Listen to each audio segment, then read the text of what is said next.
Hello, everybody, and welcome to week 2 of our banned book movie marathon. My name is Matt, and I have 2 degrees, and this month is all about movies based on books that at some point in history, maybe even as recently as today, someone felt other people shouldn't be reading, but they were still turned into movies anyway. Today, we're talking about a movie that I have avoided watching my entire life until this week. Today, we are talking about Stanley Kubrick's A Clockwork Orange. A little bit of context, I guess my personal history.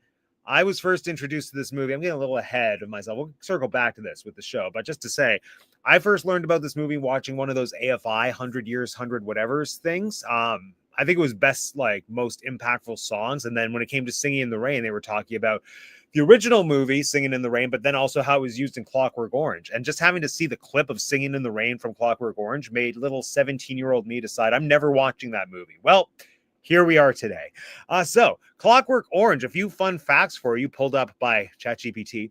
So the original book was written by Anthony Burgess. The book was published in 1962, and it has been one of the most controversial books of the 20th century, specifically because of the graphic violence, the provocative themes, the discussion of free will, state control, and then just outright violence. The movie came out in 1971, directed by Stanley Kubrick, and then that just kind of made people double down on the outrage surrounding the material and the book, because the movie, as I understand it, is just as controversial as the book. It seems to be actually a pretty direct translation, having read the Wikipedia page of the book. It's more or less like the movie is the book, with one key difference. There is seemingly a missing chapter. Anthony Burgess originally had an extra chapter, a 21st chapter, that wasn't originally published with the book. And then eventually the chapter was published, and it's kind of been a point of contention in the history surrounding this movie and this property as to whether or not that chapter helps the book, helps the story, or hurts it. And we'll get into all of that. But anyway, this book has been frequently challenged. It has been frequently censored, and yeah, lots to discuss. Let's bring in our guest for tonight, the friend who programmed this movie. It's Jeanette, everybody. As if you couldn't tell. As if you couldn't tell. Hello, my droogies. I'm so excited. How does one watch this movie and understand what they're saying? Like the slang of it all. Well, that was one of the initial excitements to me as a preteen, teen. I can't remember exactly when I watched it. I want to say it was like 8th grade. So Okay. probably right on the cusp of preteen and teen. And I had seen things about it and like heard about it plenty in my life.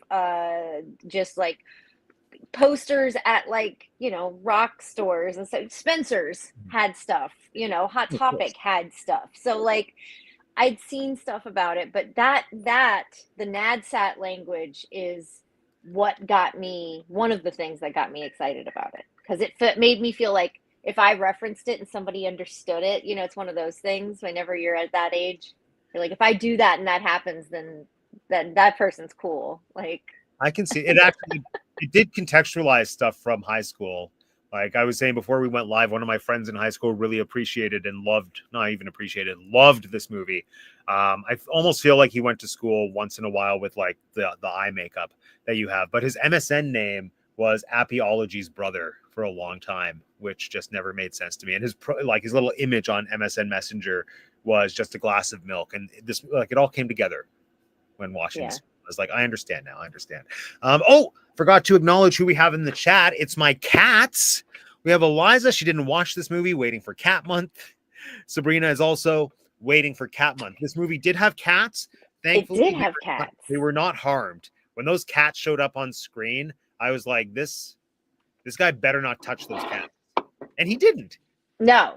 He just I killed like their owner. I told you this off air. I don't, to my knowledge, to my memory, I don't think I've ever seen animal harm in a Stanley Kubrick film. I don't know if you count the monkeys or like the apes at but I don't personally. I think they were supposed to be portrayed as like early humans. So Yeah, and even if they were hurt, they would have been hurting each other. For me, that's different than like yeah, a human hurting an yeah. animal. But anyway. Oh, and then my mom also, she has never seen the movie. She tried to sneak into a movie theater. Thinks it was restricted. It probably was restricted. Yeah, I would guess that it was. So that was another thing. Like all I had heard about it at that age, whenever I first was able to watch it, was like how scandalous it was. And of course it was. And the fact that there are so many different cuts of it. Like she said, like it was restricted. It's also censored. Like maybe if you saw it, it was censored, you know? Right. I've only seen Um, one cut. I did watch it on Apple because I think you advised that that was the most complete. You said yeah. you've seen it? I literally think there were like 30 and 45-second bits of that I had never seen before. Like where would they have been layered in? Like dialogue? A lot of the nudity, like Oh, a okay. lot of times if you're watching it on just a common, like a common DVD or TV or whatever, Mhm. there's usually just little extra snippets of, where there's a lot of nudity. They just take like some seconds out here and there. Okay. Um, there's other things. I've looked up the different cuts that they have, but like there's various other scenes. I swear I don't know if it was at the police station. Somewhere there was a lot of talking going on where I felt like I heard things I hadn't heard before. And I just watched this movie earlier this year.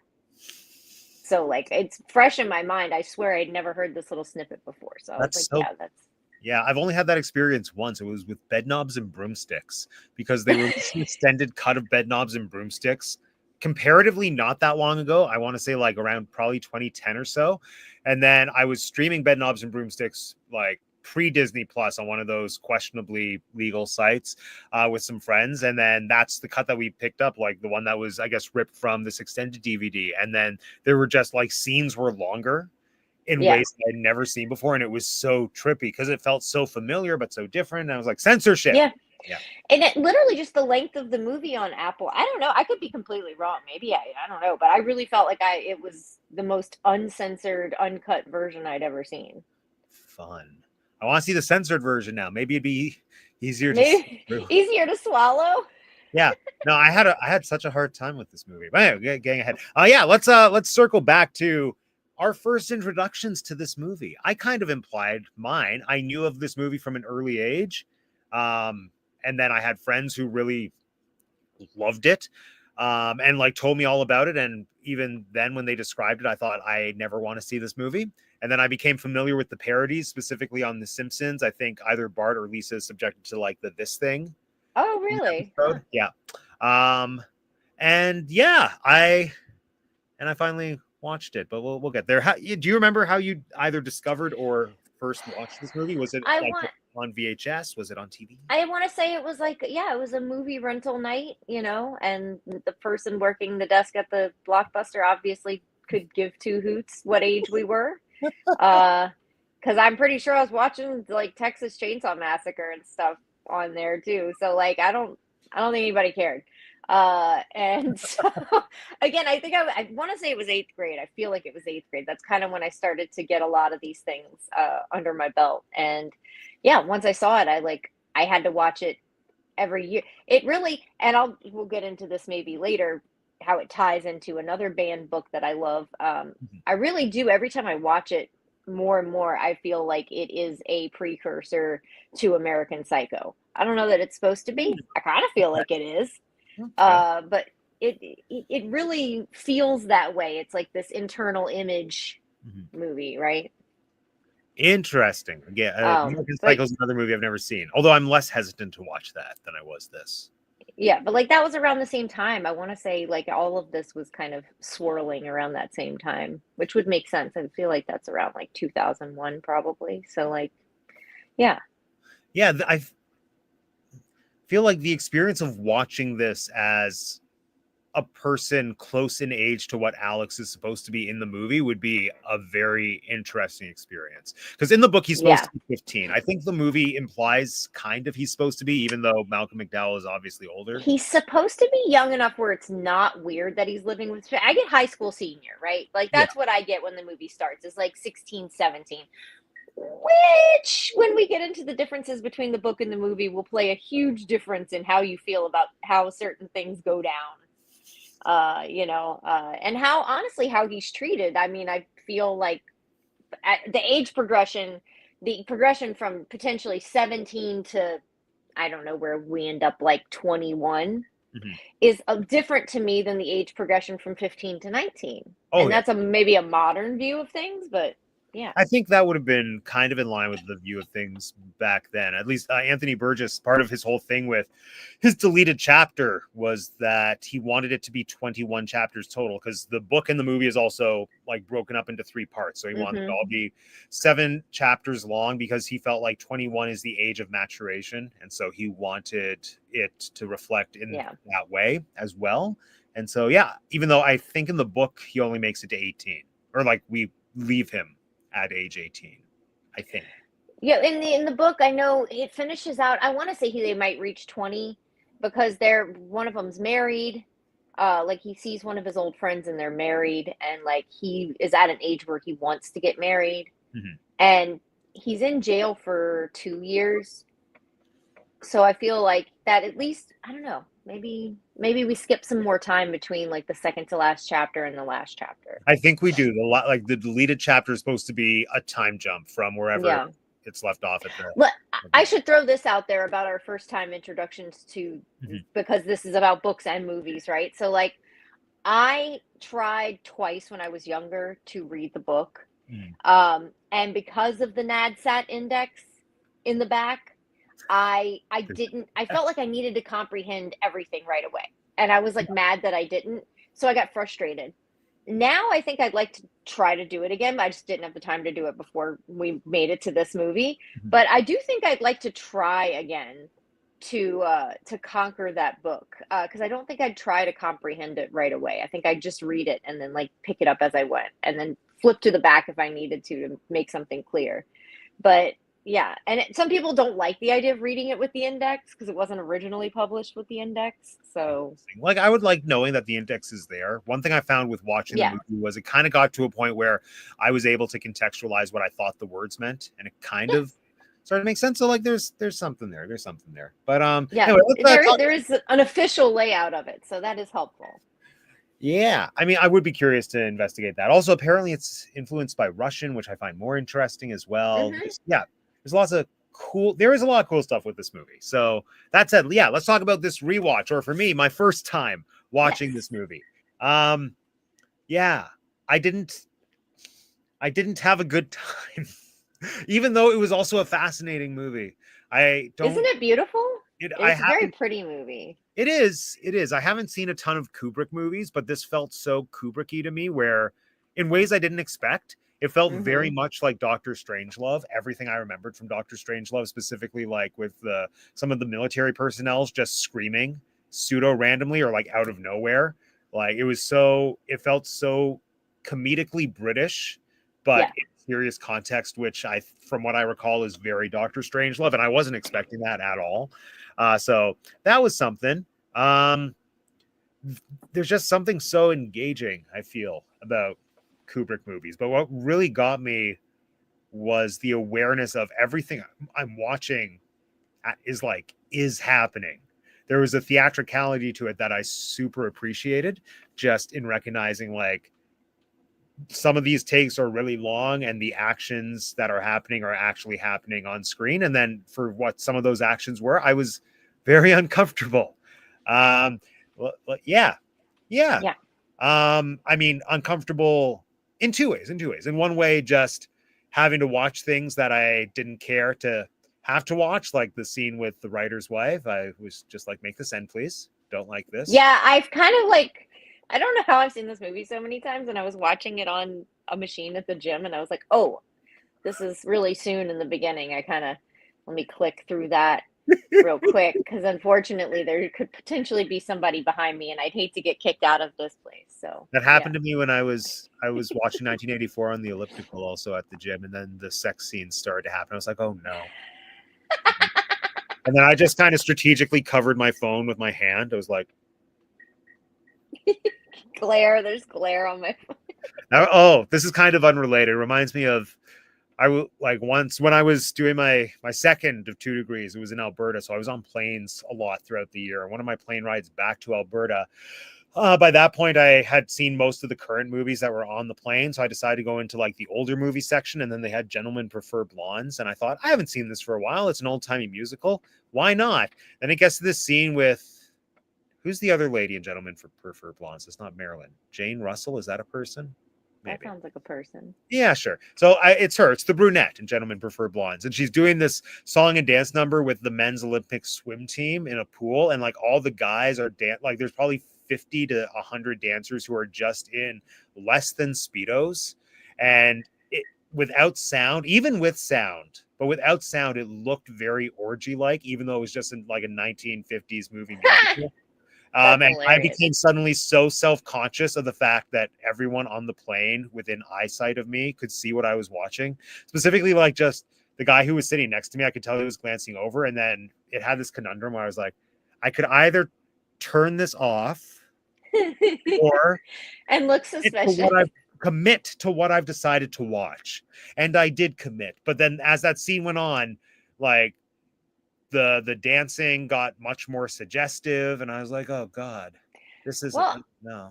I think it speaks volumes about this movie that it's still controversial. Like there's still scenes in it after the things that we allow in films now that are still that like eye-opening.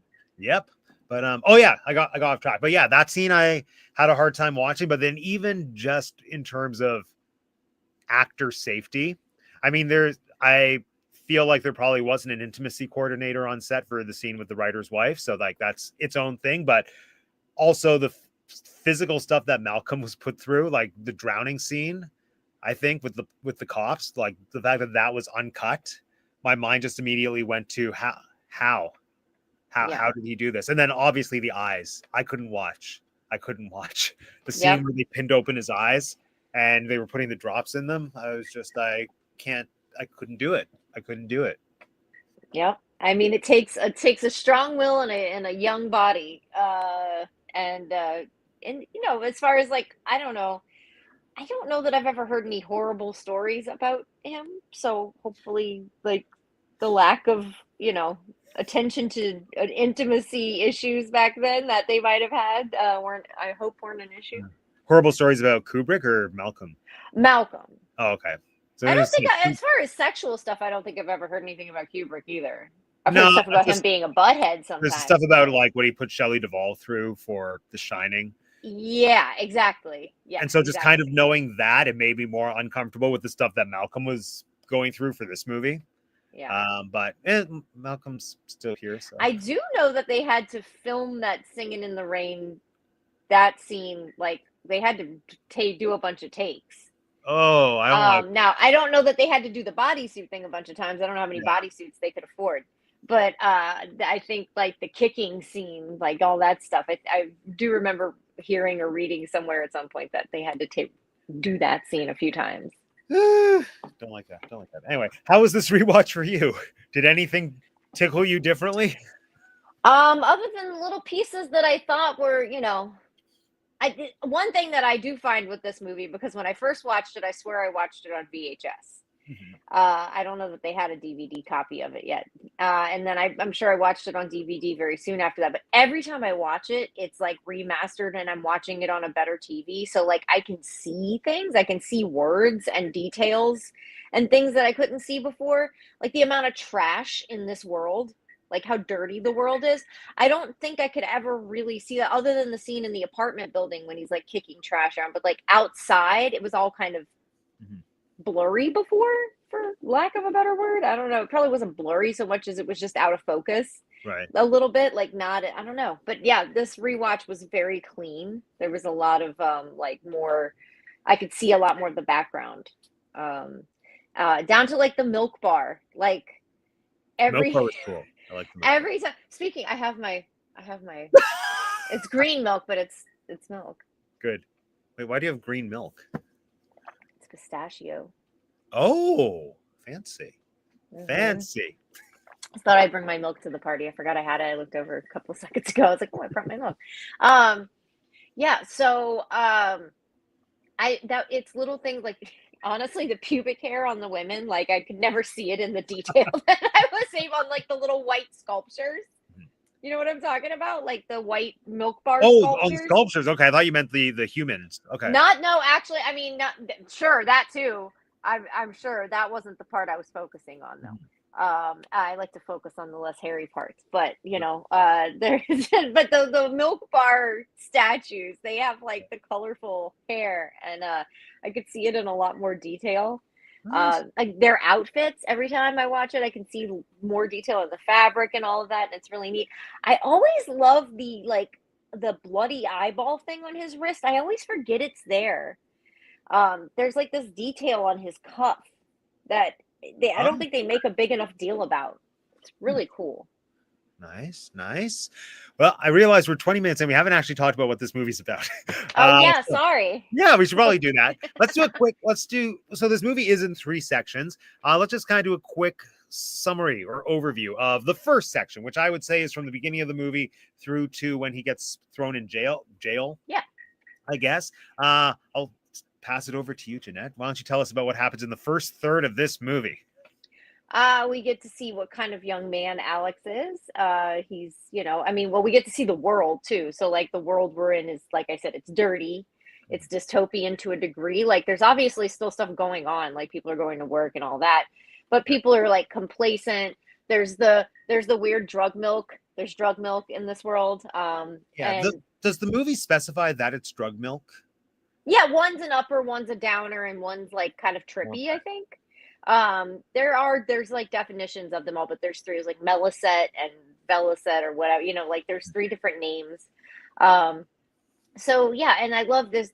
They're showing us this like mixture of like, we've gone all the way from like this 60s look to like early like 80s glam. Like that woman in the milk bar. That was one thing I'd never seen before. The gold eyeshadow that's around her face Really? here.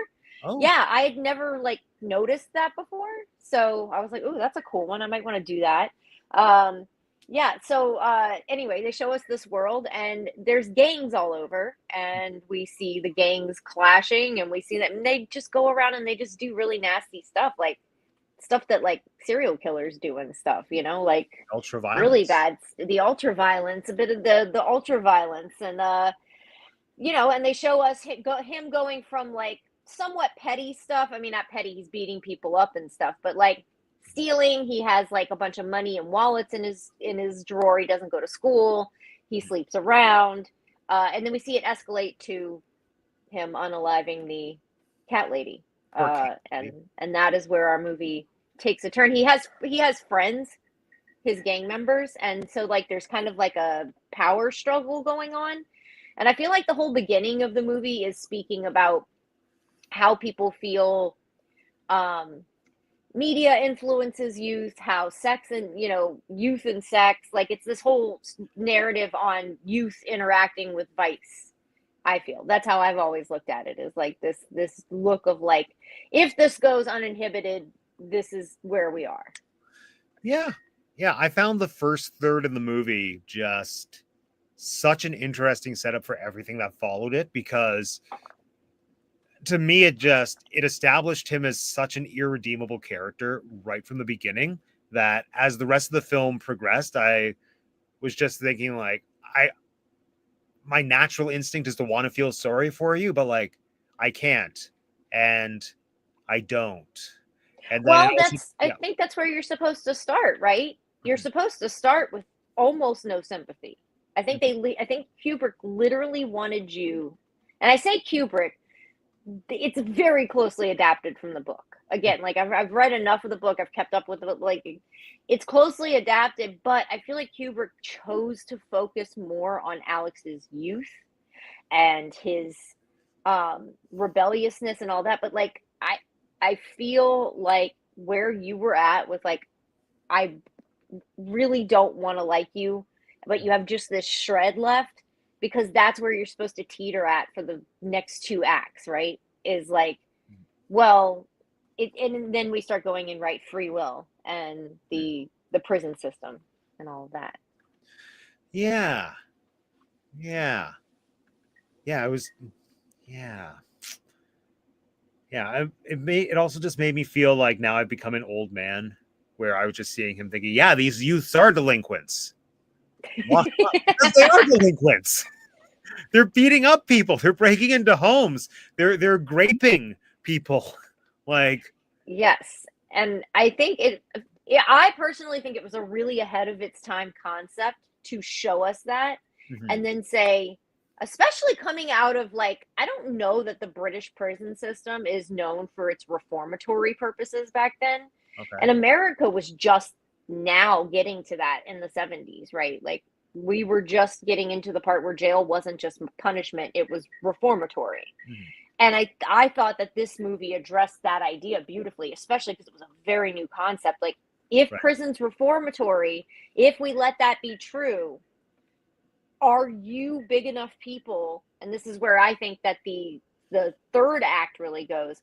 Are you the big enough public to receive this person back and say, yes, they're reformed. Yes, Right. we're okay with them. Yes, they can come back into society. Yeah. Yeah. I feel like I have certain instincts when it comes to that because obviously the optimist in me wants to think like, yes, everyone can be reformed or should be given the opportunity to reform. But then I see something like the whole first act of this movie, and then automatically my mind goes to like, is this a redeemable person? Is this someone who necessarily deserves redemption? And like, I do feel like, I don't know if he. See, it's also complicated. I guess this is the point moving into the second chunk of this movie, which is like, what's the difference between actual reformation and being and like an actual change versus just saying the right things and or being Exactly. abused into some form of being like, I was gonna say brain dead. He's not brain dead, but like he is just like Brainwashed. died. Yeah. Yeah. Well, Yeah. more like mind controlled. Mhm. Um, and and we're past the first act, right? We go into like he's in jail, and we see that, like you said, he's doing the right things and saying the right things. He's being the model inmate. He has not had this weird experimental thing yet. And that scene where, and this was another scene where I felt like I saw something, like a good snippet that I hadn't seen before, Mhm. where he is talking about imagining being a Roman soldier in the Right. time of Jesus. And so, like, we He wants to wear the see outfit. He wants to wear the he's in there and he's talking to the priest and he's reading the Bible, but he's reading the Bible because he wants to be the people doing the bad things. He doesn't want to be the people doing the good things. He wants to be the bad people in the I didn't Bible. connect that. That's funny. Yeah, he's reading it wanting to be the Roman soldier. He's wanting to be the one that sleeps with the handmaidens. He's reading it wanting to be the one that, like, murders people in their sleep and stuff. And like, this is but on the outside, and he's sitting there with his eyes closed and he looks so happy, and the priest is like, oh, you're so deep in contemplation, and he's sitting there dreaming about following Jesus during the crucifixion. And it's like, we see him doing, like you said, doing the right things, but we know on the inside he's not being reformed, even though he's being punished. In the book, they go way deeper into prison reform because they go into overcrowding. They go into violence inside the prison. Because, like, in the book, Alex knocks off another inmate while he's in there. When we get the opposite in the movie, they show us him being a model inmate, right? Like, that's a whole part of the story. It hinges on that. Um, in the book, he gets chosen to go to this thing because he's so bad, right? Like, and in the movie, it's literally the opposite. Like, he's saying the right things, and so they pick him to go do this reform. Interesting. Yeah, what I got from it really was he was just so eager to do it, seemingly because he just wanted out. And that to me Yeah, really painted him as like, yeah, he's just walking the walk and talking the talk so that he can get out. Like I saw no yeah. actual change, which again is likely the point. But then we get to what is it called? What is the The, torture the system? Ludovico Yes. technique. The Ludovico. Ludovico. I always thought that would be a cute name for like a pet, like a cat. Ludovico. Ludovico. It's a little sinister, but I like I Cat kind doesn't of thought need that to would be know. cute. Cat doesn't. No, the cat doesn't know. Lucifer is technically a villain. I mean, Yeah, that's a cute name. So, it is. um, I would say one thing that I noticed throughout each act, right, Mhm. is um, is the fact that there's always one person that knows what he's up to, or at least suspects that he is not who he says he is or doing what he says he's doing. So in the first round, it's his lawyer, right? That comes to the Oh, apartment, and the weird guy. Yes. yes. I love that guy. He's so weird. He's so weird. He makes my skin crawl. He's so creepy. Um, he really creeps me out. And so he's the one in the first act, and then in the second act, it's the prison guard that follows him all the way to the Ludovico place. Mhm. And he even says, he's like, you watch that one. He's, like he tells them. And in the third act, the person who knows what's up is the guy who's helping him, is the ultimately the one who's been pulling the strings the whole time, that older guy that comes in at the end. But he knows what he's doing and he's okay with it and he's helping him. Mhm. Interesting. That went over my head. But yeah. I don't know if that, again, who am I? But that's what I've taken away from it. I can see it. I can see it. Let's talk about, well, we've kind of moved into the second section, the second act of the film. Let's discuss the Ludovism technique and how horrible and messed up that is. So for anyone who hasn't seen it, well, Jeanette, why don't you describe it? What is it? What's the purpose?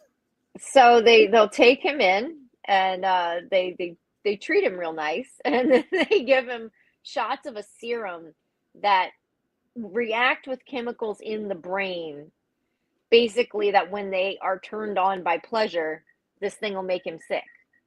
So this, in the end, at the end of this act, we'll get to it, but like this really conquers to me my favorite message of the whole film, that I like to dig into. But this will, but then that way that they do that is they give him the shots, and then they put him in I don't know why they needed a whole theater. They couldn't have a room with a projector. They needed an entire theater with seats, but there's only like 5 people. I guess we want him to have like the IMAX effect of it taking over his whole periphery. Maybe immersive, yeah, not like a little screen. But so he's in a theater, and they put the clamps on his eyes, the famous picture of him with the, and he's forced to, and then he basically gets sick the whole time, and that teaches his brain to not feel pleasure, or like if he does, then Yeah, so essentially his favorite things, violence and Beethoven. And they play Beethoven, exactly. So they don't realize, right? That's just like a happy coincidence. That was a happy coincidence, and they decide to go ahead with it. Yeah, to make him sick of his favorite song. That's the part that actually made me really sad. And then I had to remind myself, no, he's not a good person. But see, that's what you're supposed to do with that part in the movie. Yeah. Well, it reminded me of Jaime Lannister. Like, he becomes a sympathetic character towards the end of Game of Thrones, I feel, but then you have to remind yourself he pushed a kid out of a window.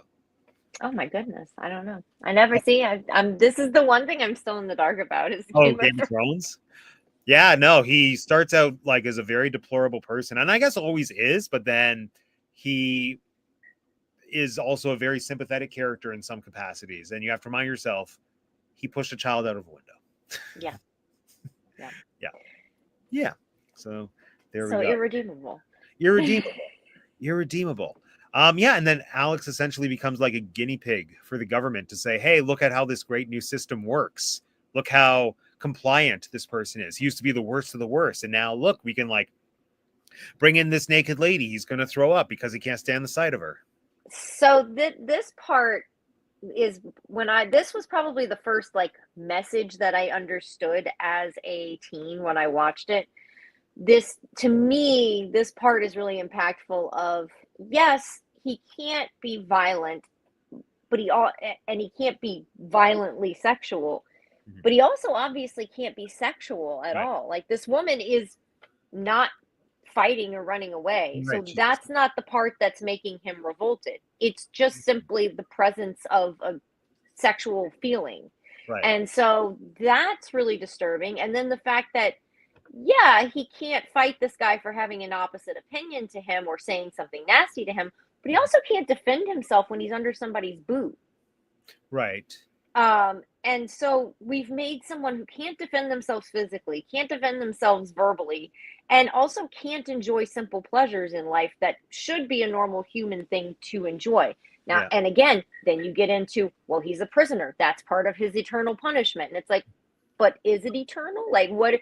where are we drawing the line? Yeah. And it's not America, so I don't know if they have the cruel and unusual punishment Mhm. clause But I in feel like the thing with him in this circumstance is there is the element of how like he can't enjoy sexual pleasure because of the conditioning, but at the same time, I feel like for him as an individual, that was so strongly tied to violence. Like I feel like yeah, I so that's question part if of he the was, argument. yeah, like if for that individual, if that was like something he was able to partake in a healthy consensual way, and I don't think it was, and I feel like that's why the default becomes like it's But tied to. I Mhm. argue that it very much was. We saw the scene with the two girls. That was extremely consensual. Oh yeah, that's true. In the book it wasn't, I don't think. In the book, The wiki said it so wasn't, so I contemplated. I'm going to, as clip art as I can, describe what happens in the book without being too detailed. Um, in the book, like we said, Alex is younger. He's 15. The girls in the book are also younger. They are 10. In the Jesus movie, Christ. they meet at a record store, and the girls, like we said, are about Alex's age. We're supposed to believe that they're his age, potentially just slightly younger, like Yeah. normal age, right? Um, in the movie, they meet, I believe, in some shopping area, and they go and have some food. In the movie, they are back in his apartment, and like I just said, everything is extremely on the up and up. Everybody has a great time. Things seem to go accordingly. In the book, there's an element of drugs involved, and then a maybe not so conscious situation that evolves, and then it moves on. So in the book, this is definitely meant to paint Alex in a far different light than what happens in the movie, and this is where I really think that Kubrick, like I said, focuses on youth, and I think he wants us to question more what's how we feel Yeah. than maybe they did Anthony Burgess did. Okay, that's yeah. Yeah, there that is there. That is there. Yeah, it's two very different scenes. Mhm. Mhm. But then I guess ultimately what it made me question the most outside of just my natural instinct of like, well, this is a deplorable character and I'm like, I don't know how to feel. It makes me think or it makes me question like how severe do punishments need to be? Like, it makes me think of Parent Trap. Let the punishment fit the crime. Let the Yeah, punishment fit the crime. But I feel like, does his punishment fit his crime? And then it's also interesting that it's not even framed as a punishment. They make it seem like it's a good thing, even though I do feel like there is a nefarious, sadistic undertone to it. But then, yeah. There's a I'm little saying, bit of corporate espionage yeah, situation in this movie. Like mhm, there's a corporation overlord that's pulling strings that we don't understand why they're doing what they and they do. They show us in the end. The guy comes in and goes, "We didn't understand the side effects." Blah blah blah blah blah. Because the priest tries to tell him that too. He's like, "It's not tested enough. They're mhm, testing it on people." right.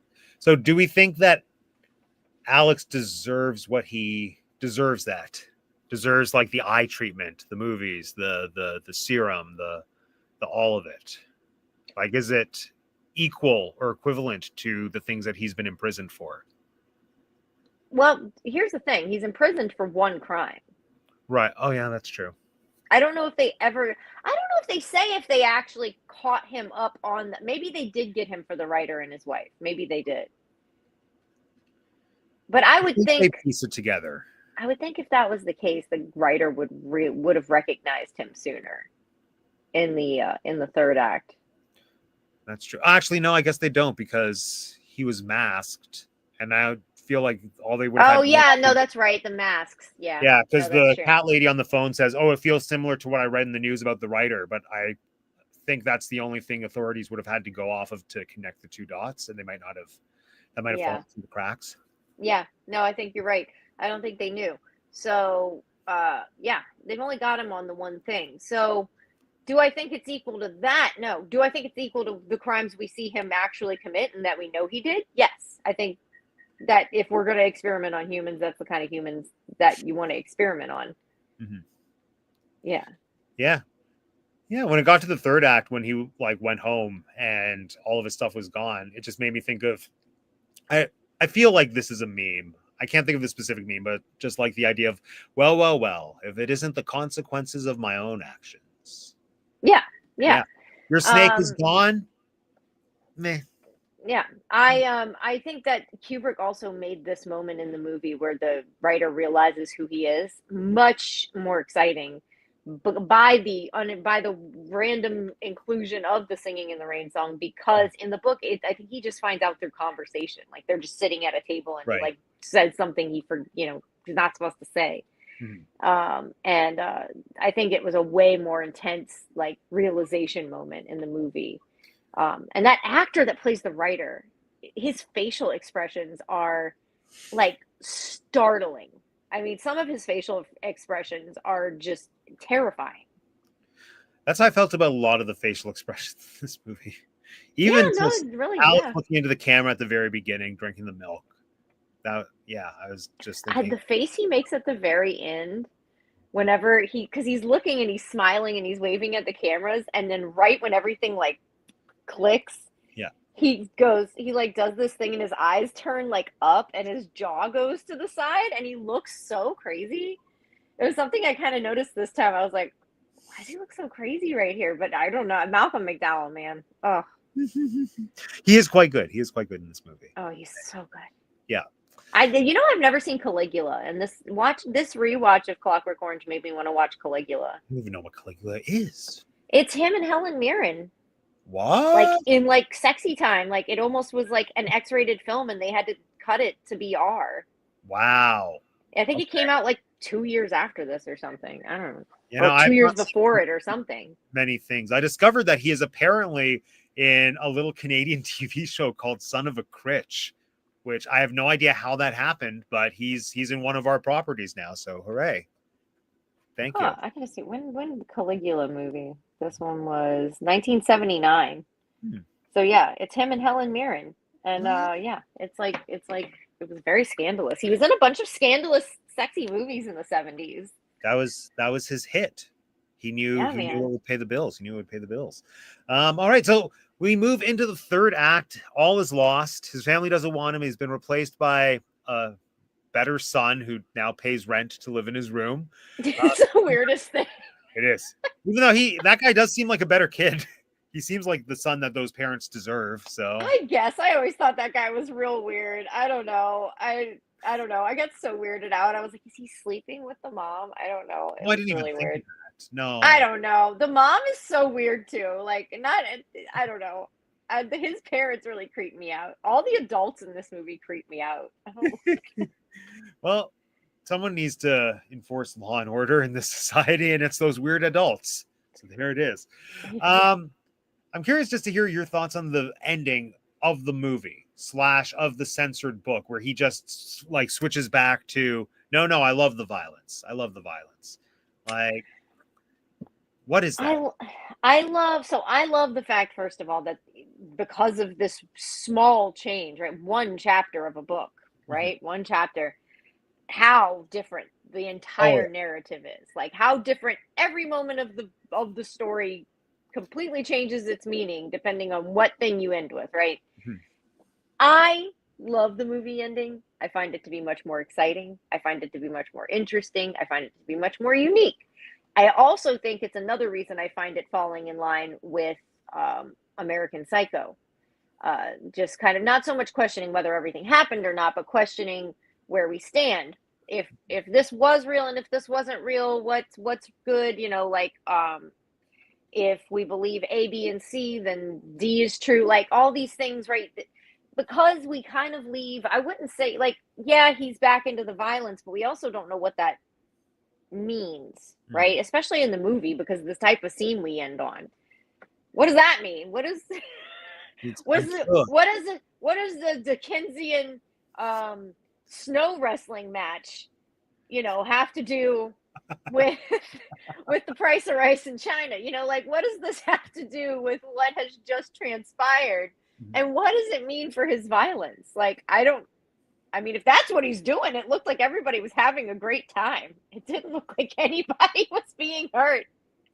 That's what I'm saying. Like all those people were clapping. That girl was laughing. Everybody was having a great time. So personally didn't look like he was being violent in that last image. No, I don't know why this is what my mind's going to now. It makes me think of 102 Dalmatians when Cruella hears the bells and all of a sudden, like, something snaps in her brain and she suddenly wants to kill puppies again after seemingly being reformed. Oh my God. I feel like 102 Dalmatians is Disney's Clockwork Orange. That's what it is. We've uncovered it. It's yeah, she even has the same aesthetic. Exactly. She has the same aesthetic. She's been put through like all these rounds of probably very mentally abusive experimental therapies to like cure her, but it was just a band-aid. It didn't actually fix her in the same way that he wasn't like fixed. He was just reduced to yeah. I like this one more. But the book one is more befitting of a book of its time. I would like the book ending to end there if the book was written now, but I think back then it questioned more things. It made you keep questioning how you felt about the character. Yeah. If we saw him start thinking about, having a life, settling down, blah, blah, like. Yeah, I think I like the idea of the book ending just from what I read about what he like the author's stated intent was, saying that he wanted to make a comment on how change has to happen by merit of free will and like an actual want of changing. Yes, it's a better narrative about the free will. Yeah, like I think that idea is far more interesting than just he reverts back to his violent nature. But I think the way that it sounds like it was treated in the book feels like it might just be a little out of nowhere. Just like, no, I changed my mind. I don't want to do the ultra violence anymore. I decided I want to have a wife and kids. Yeah. And imagine this movie with that ending. Imagine how boring and disappointing that would be. I feel like that would be more Kubricky to just end it in like a way that feels not that satisfying, like a space baby. I feel like that's an Oliver Stone thing. Not a space what? Space baby. Oh, space baby. Space baby. Yeah. Well, I guess, but I don't know. I feel like Space Baby's just avant-garde. I don't know. I still don't understand the Space Baby. That's from 2001 for anyone who doesn't know. That's what I'm saying. Sometimes these images Kubrick would end on were like this time I literally paused the Dickensian snow romping and I was like, what is happening? Like, am I supposed to get something out of this? I don't understand. I didn't realize that was him in the snow romp. Wikipedia had yeah. And the girl's not upset. Like, he's not, again, it's consensual. So I'm like, what's happening? Are we being told that he's just gonna go find a girlfriend? I don't know. I was just like, this is not offensive, really. Yeah. When we got to the scene where he was with the nurse and he had to fill in the blanks, I felt like that was implying that his mind was going back to the violent places, even though what he was saying was too confusing for me to understand if they were ultra violent or not. Some of the things were a little questionable. Yeah. All right. Oh, Ben's here, by the way. Woo! Hi, Ben. Yeah. Years. Yeah, everyone saw this when they were too young, except for me. I just kept watching. Like I said, it's like a comfort movie. I think it is This an American Psycho. I'm not even kidding, man. I think it's something about these internal monologue, like danger. I don't know. Like, I think it's these characters. I mean, they're told very similarly, right? Like, we're inside the character's head and they're like, look what I'm doing, but I'm not really doing anything bad. Like, but you're seeing what they're doing, but they're telling you they're not doing anything bad. So is there a reading of Clockwork Orange where we could take Alex's actions, at least in the first chunk, to be imaginary or no? I wouldn't put it past.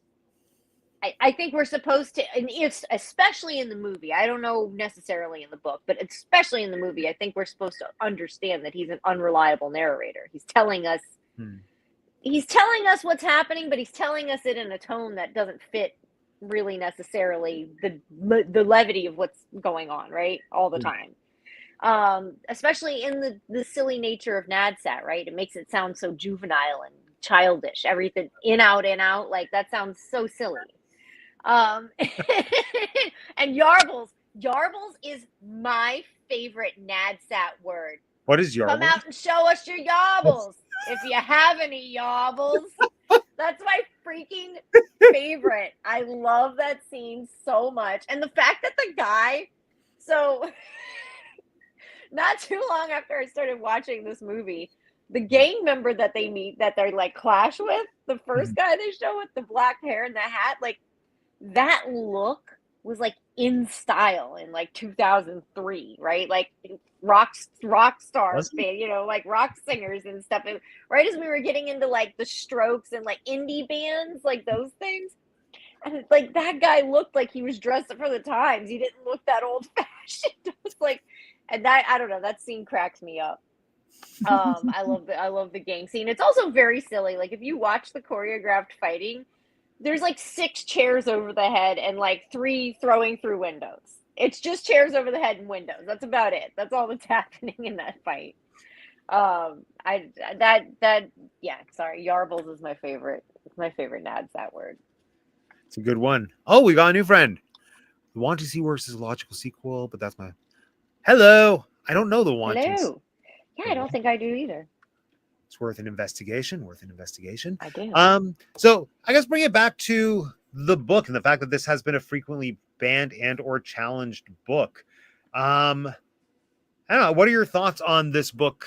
Well, I mean, obviously we don't want to ban books in general, but like if we were looking at it in a school context, let's say, do we feel like this is a book that would be appropriate to teach in school, to like have as part of the curriculum, like grade 11, grade whatever? Sure, yeah. I mean, I know that we always have to consider content when we are asking children to either pick a book or we're assigning a book.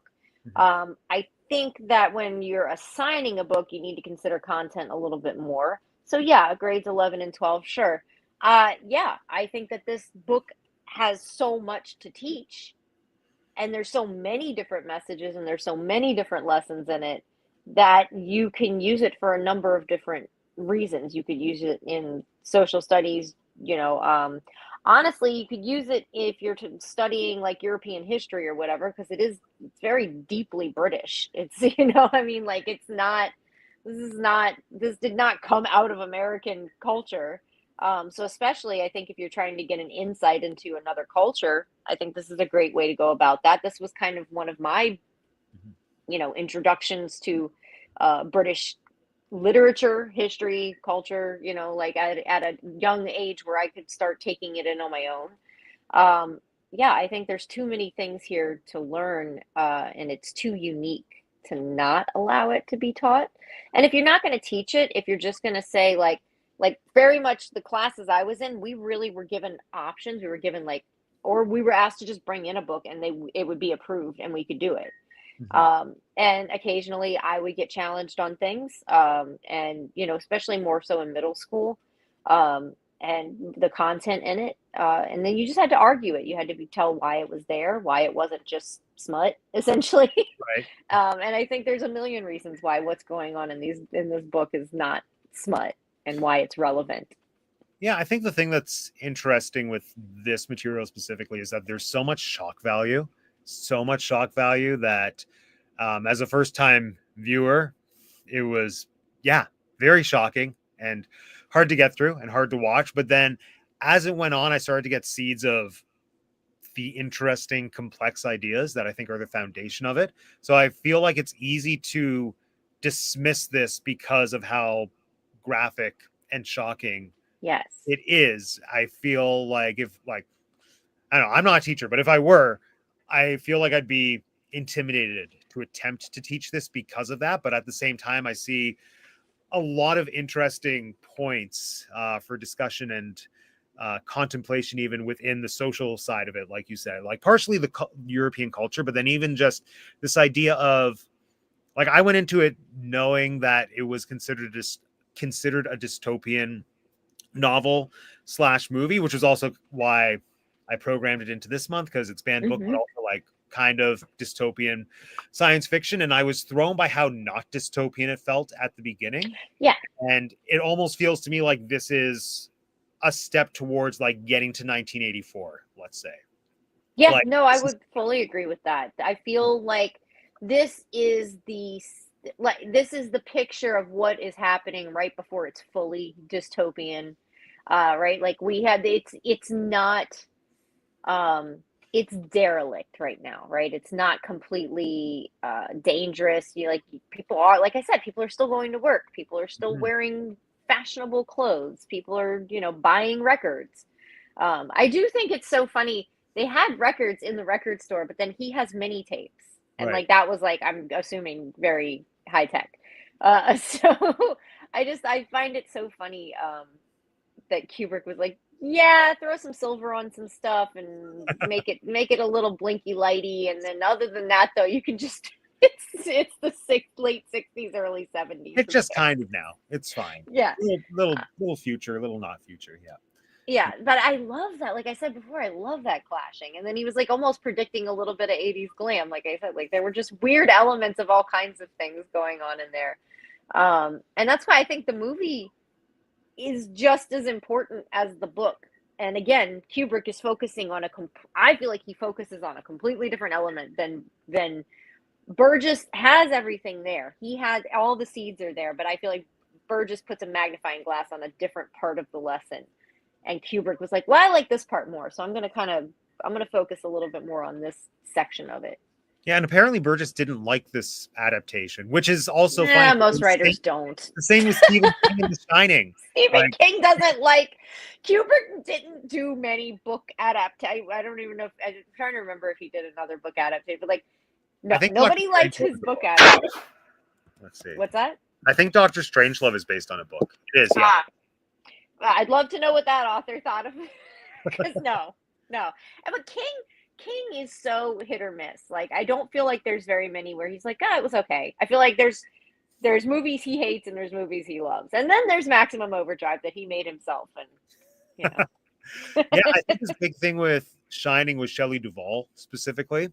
Because his whole idea was that character was supposed to be She's supposed to be a strong woman. In the book, she's yeah. a strong woman. And she's blonde and like Well, that was the yeah. thing. He was like, she's supposed to be like the popular girl cheerleader who's had a very easy life, and she's very out of her element to be in such a terrifying situation when they get to the hotel. I'm saying this not knowing anything about the movie or book because I have not read or seen The book it. is fantastic. One day I'll read it. Again, Kubrick chose to focus on a different part. He did change a couple of things completely, but Kubrick chooses to focus on different parts of stories than the authors I think want them to focus on. But those elements are there, and I don't think those authors are willing to admit that. Like that, you could view this story that way, and this person chose to, and then they decided to make a movie about it. So like, that's just how it goes. Yeah, the Shining book is that one I have read. That's like all the way through. I've read Clockwork Orange. Like I said, I got to try it again now that I'm like in my 30s. Yeah, I just need to read again. I started reading a book for the first time in a long time recently, and I'm still making my way through it right now. But it's always best if you're trying to get back into reading to reread something for sure. Yeah. You know, I realize though, I don't think I've ever actually read this book, which is shocking.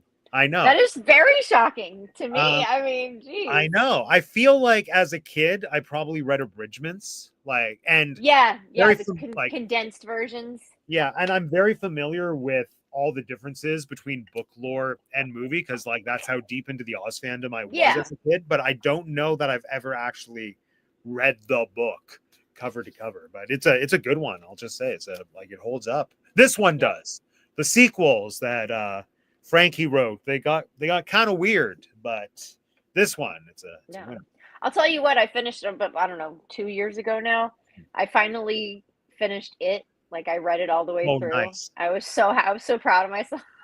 I read that and then I realized how like not different from the movie it was, and I was like, well, that was almost a waste of time. Was?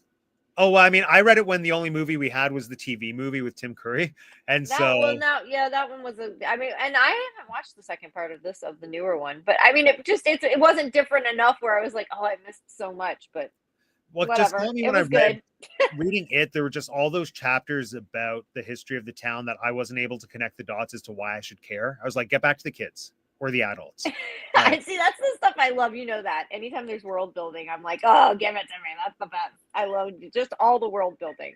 Oh, I do love the world building. Just little high school Matt wasn't patient enough for it. He was like, bring No, that's bring what back I'm the saying. kid. That's why I'm excited to try Clockwork Orange again, because it was one of those ones that I had tried, I think, 3 different times Nice. to start, and I just couldn't get into it. Fun. Oh, we have more comments. Hold on, gonna jump back into here. Okay, so Wanting Seed.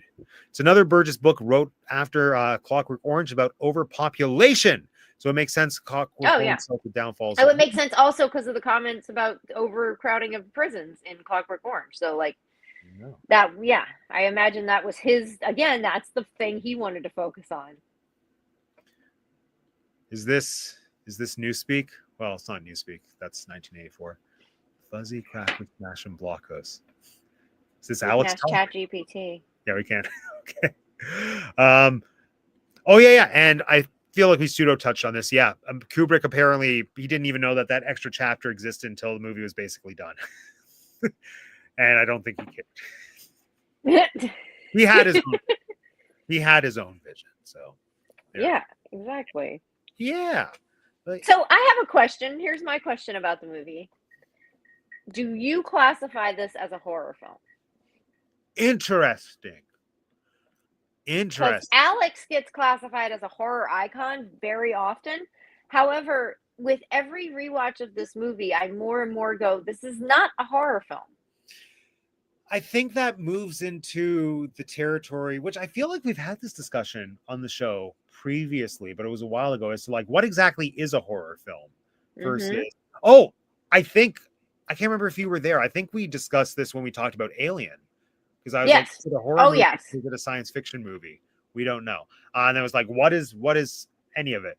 To my mind, I'm not qualified to say this because I have not seen very many of this man's movies, if any, in full. But it feels to me like a horror movie in the way that Cronenberg makes horror movies. Like it feels like a David Cronenberg horror movie where it is not horror in the conventional fun sense of like, here's a monster who you have blood and guts or whatever. Yeah. It's more the very realistic horror of this is what humans are capable of in every capacity. Like what Alex is capable of, what the government is capable of, what even like the artsy, liberal-minded people are capable of, which is its own brand of inhumane in this, because they also want to use Alex the same way that the government does, just for different purposes. So, and I guess I can see Alex being a horror icon in terms of he checks the box of looking cool, because I think that's important when it comes to horror icons. You need to be able to slap their face on a shirt or a mug or something, or they need to be Halloween costumable. That's the thing. I think a horror icon needs to be Halloween costumable. But I feel like it's just too real for me to be comfortable personally with him being classified as a horror icon. Like, it's one thing for me to be scared of the shark in Jaws that's going to eat me, or the man with the chainsaw who's just going to chase me and chainsaw me. It's another more, I don't know if nuance is the right word, but it's another thing that just feels far too realistic. It borders on glorification. Yeah. To some Somebody degree. who does the stuff that he does. Yeah. Yeah. I do conflict myself with that sometimes with certain horror icons. Looking at it is like, yeah, maybe we could be looking at this as glorification of something in the real world. And it's hard, especially when they come from literature, because then it's like, well, I wouldn't feel that way if they were in the book. I wouldn't, like, I don't think I would feel that way. But because they're in a movie, I'm asking myself that question. So yeah, I don't know. But yeah, I personally at this point in my life classify it as a dark science fiction. Yeah. It's kind of where I'm at now because it's set in the future, so that's an element-ish of science fiction because we're already talking about a supposed future. And then the Ludovico technique, I think that makes it fall squarely into science fiction.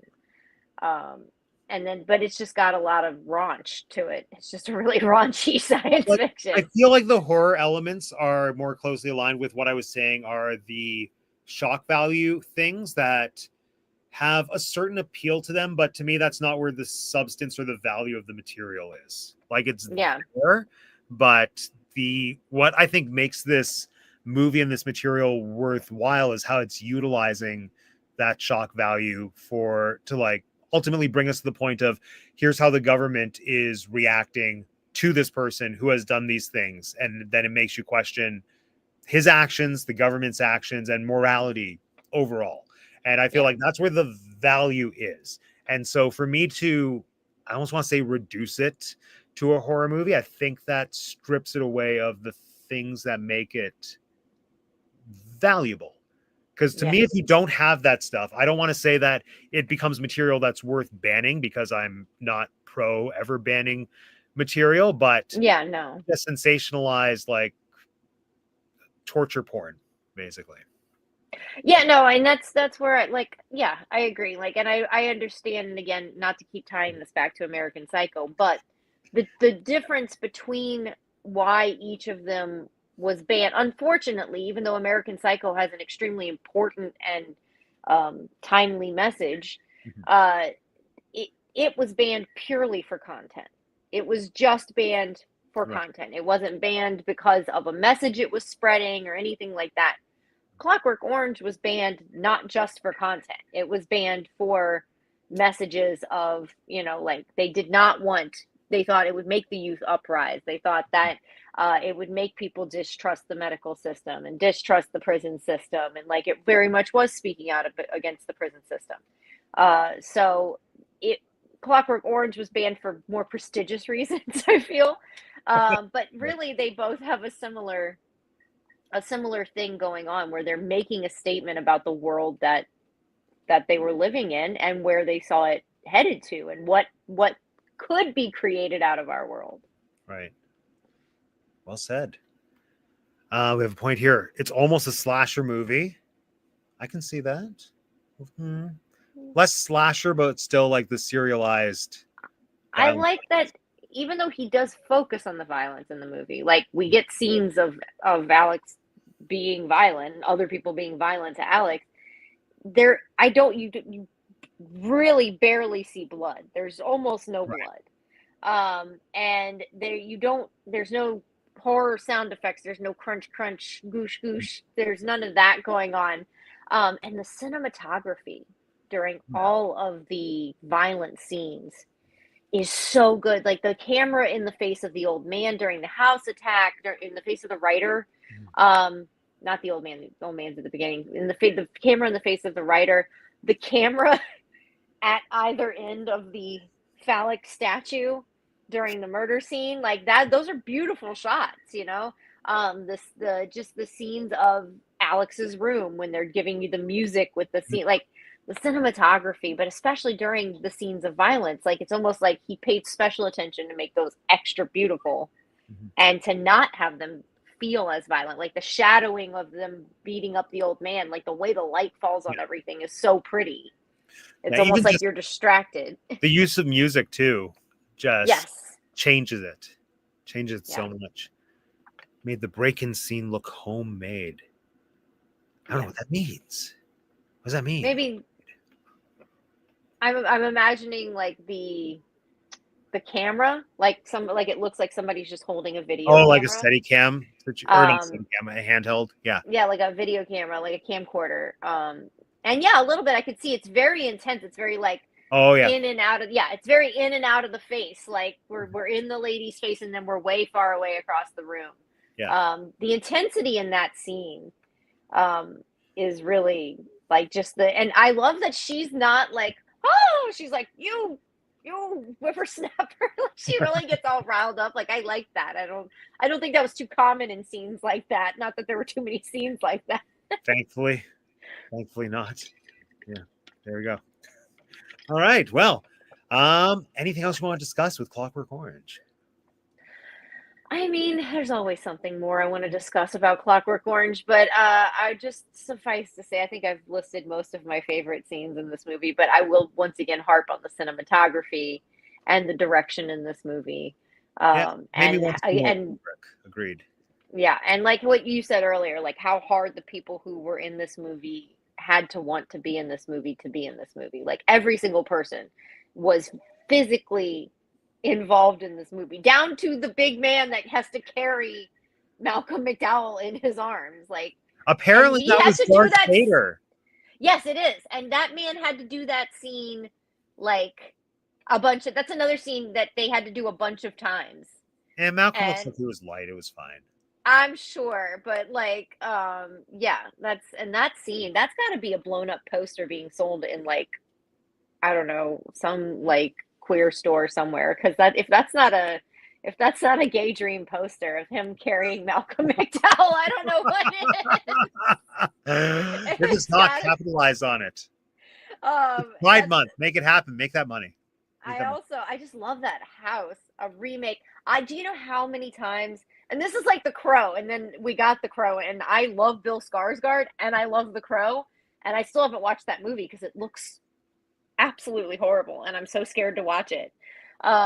So that's where I get to with the remake of A Clockwork Orange. I get real excited about it, and then I start thinking about casting, and then I think, but where would they set it, and what would it look like? And I get real upset because I think they'd probably screw it up. I don't know. Well, I was kind of thinking about that. Well, not a remake specifically, but I was thinking about how starkly different this movie is, having been made when it was made and by who it was made, and just the effectiveness of knowing that his eyes were actually being pinned open compared to if it was done now. It'd be CGI. Indeed. Yeah. And it would probably It's one of grosser, but be easier to stomach. that's what I'm scared of. I am scared that the person now, and I don't know who it would be. Like, let me put it this way: if Be Roger like Eggers. if Aronofsky did it, I might be down. Mhm. I might be down. That might be good. Like, it would have to be the most perfect team of people with the most perfect casting, at least for like, Alex and maybe Dim, and like, because if Dim doesn't look and sound like Dim, he ain't Dim. So like, I need that Droog to be perfect, and set dressing, like everything, costuming, it has to be different. I don't want you to spit out an exact replica of it. Mhm. And when I start talking about all this, I realize why I don't want it to happen, because I'm so scared. Because the chances of all of that being right, very slim. I think it would likely be, it would get the Handmaid's Tale treatment. It would be a miniseries or a series, probably. That would be my guess. Yeah. Like, they would just rebuild the world and like have them run around in it and then progress over time. Yeah. Oh, this is a good question. If it was remade, would you want them to be closer to the book ages? No, it gets so creepy. I think the younger they are, the creepier and like nastier it is. And then just also the real life factor of, you would have to put kids through that. Or I guess you could probably find adults, like 20-year-olds who look 15. But even still, having to watch it. Yeah, I mean, if you, I know what you did last summer, or Grease it, like, if you really get some 27-year-olds and tell us that they're 17, that's fine. That's great. That'll probably make me feel a little better about it. But yeah, I think it gets a little bit sicker the younger they are. But if that's the statement you want to make and you want to put it, that's the direction you want to go with it. Yeah. Yeah, I think it's delicate territory. I think, yeah. Mm-hmm. Yeah. But the dream casting, obviously at some point in my life, I wanted Johnny Depp to be Alex, and that obviously that ship has sailed. So yeah, I don't know who you would be, but I definitely don't want like a Chalamet. No offense to It Chalamet, would be Chalamet. but I don't want a Chalamet Alex. No, you know who I want? I want Russian Timmy from Honora. No. Yes, I love him. I love He's Russian too Timmy. wimpy. No, but yeah, no. I think it would work. I think he has the range. I want Russian Timmy. I love Russian Timmy. Russian Timmy can do something. He can be a Droog. Okay, I'll take him as a Droog. I'll take him as Russian Timmy can be a Droog. Or Pennywise. No, Skarsgård. Bill Skarsgård. Cool now. He could do it. I mean, there's no doubt in my mind he could do it. He can do anything.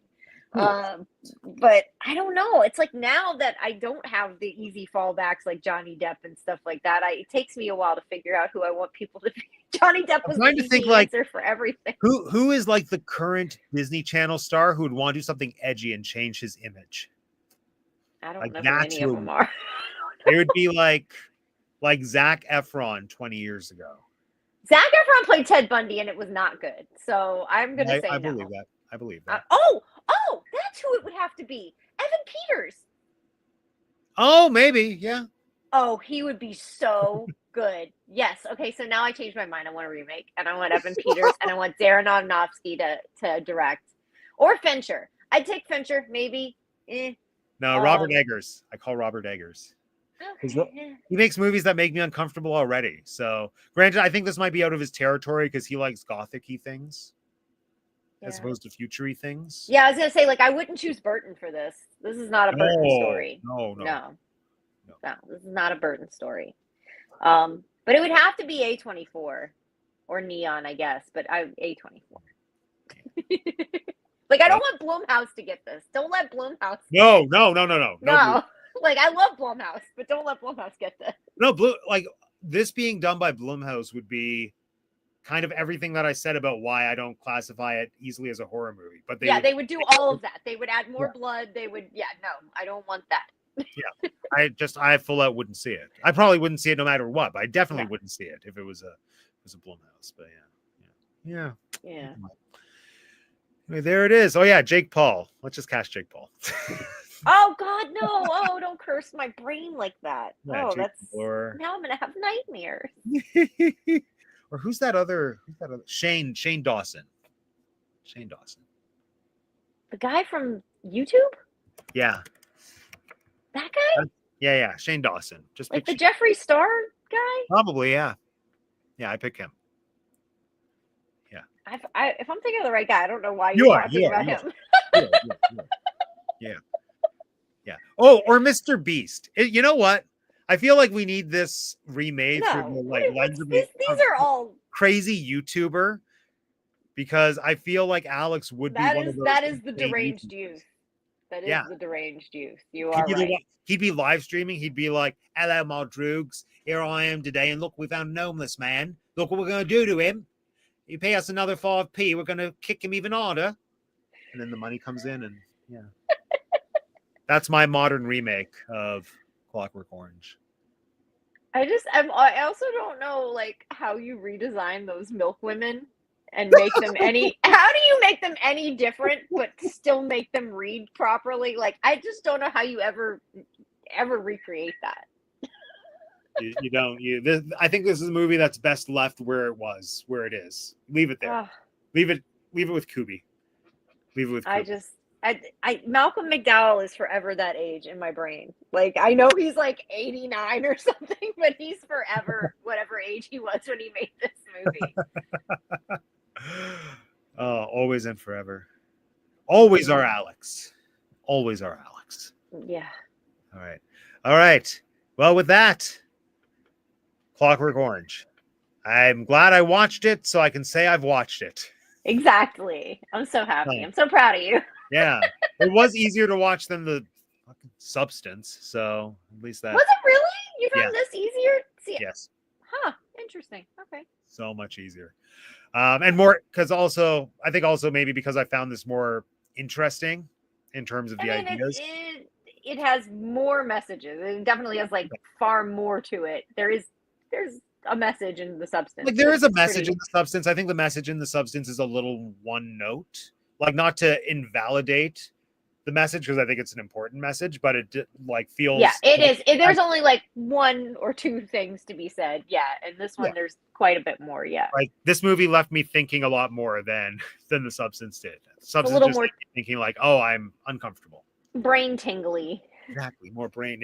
It's the milk. It heightens the senses. It's the milk. It's the milk. Anyway, next week we're talking about Fahrenheit 451. It's a book I've wanted to read for years. I haven't done it. I probably won't in the next week, but at least the movie will be. Spark Notes.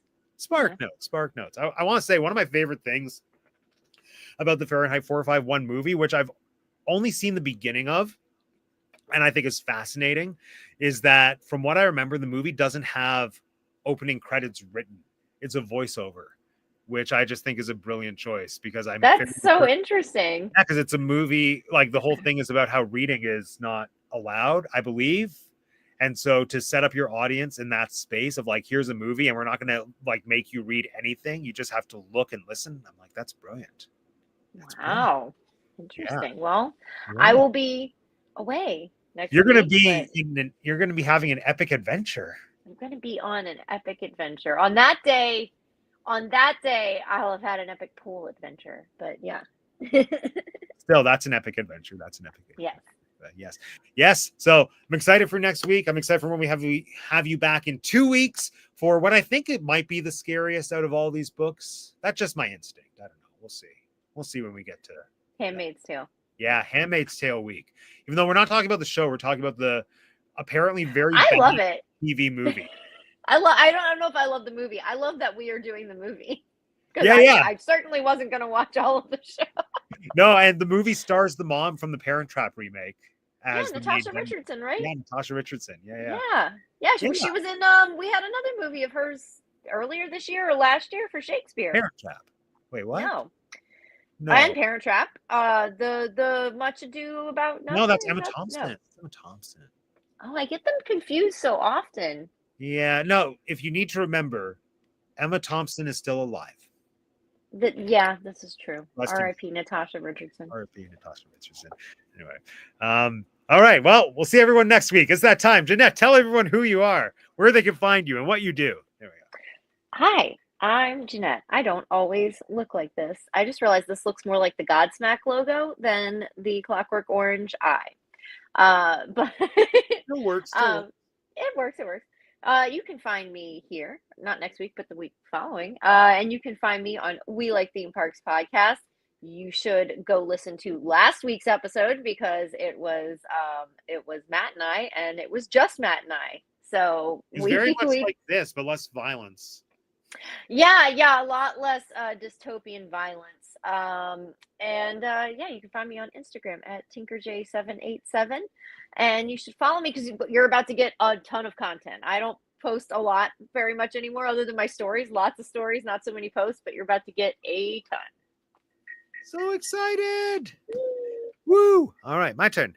Hello, everyone. If you're watching, this is my channel. Thank you so much. It seems like we had more people watching than usual, so that's fun. Hello, new friends. So yes, join us next week if you want to watch and partake in a discussion about Fahrenheit 451. It's the book/movie that taught us never set anything over 451 because that is when paper catches fire. And check out my channel. Most of my content is not as heavy as the things that we're discussing for Banned Book Movie Month, but still, lots of ideas, lots of good literature, lots of good movies. I'm in an Oz phase right now, partially because I'm a lifelong Oz fan, also because that seems to be what the algorithm pushes out to people. So if you like Oz, if you like dystopian science fiction, if you like milk, you'll like this. Anyway, thanks for joining us, everyone. My name's Matt, 2 degrees, teacup for one. How do you end this?